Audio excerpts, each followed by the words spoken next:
പല വിദ്യാർത്ഥികൾ പലപ്പോഴായി ചോദിക്കുന്ന ഒരു ചോദ്യമാണ് റെഗുലർ സെമസ്റ്റർ പരീക്ഷകളും അതുപോലെ തന്നെ ഒന്നാം സെമസ്റ്റർ സപ്ലിമെൻ്ററി ഇംപ്രൂവ്മെൻറ്റ് പരീക്ഷകളും എന്തായിരിക്കുമെന്ന്. അതിനുള്ള ഒരു മറുപടിയുമായിട്ടാണ് കാലിക്കറ്റ് യൂണിവേഴ്സിറ്റി ഈയിടെ വന്നിരിക്കുന്നത്. റെഗുലർ വിദ്യാർത്ഥികൾക്ക് 4 വർഷ ഡിഗ്രി UG പ്രോഗ്രാമിൻ്റെ ഒന്നാം സെമസ്റ്റർ പരീക്ഷകൾ നവംബർ മാസം 26 മുതൽ തുടങ്ങാൻ പോകുന്നു.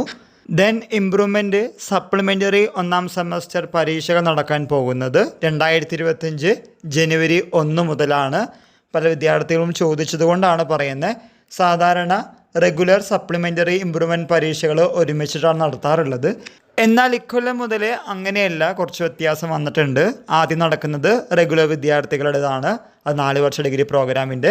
ദെൻ അടുത്ത വർഷം, അതായത് 2025 ജനുവരി 1 മുതൽ സപ്ലിമെൻ്ററി ഇംപ്രൂവ്മെൻറ്റ് എക്സാമുകൾ സ്റ്റാർട്ട് ചെയ്യുന്നു. പല വിദ്യാർത്ഥികളും ചോദിച്ചതുകൊണ്ടാണ് വീണ്ടും ആവർത്തിച്ച് പറയുന്നത്. ഇനിയുള്ള ദിവസങ്ങൾ അതിനുവേണ്ടി ഒരുങ്ങാനും പഠിച്ച് മുന്നോട്ട് പോകാനും സാധിക്കട്ടെ.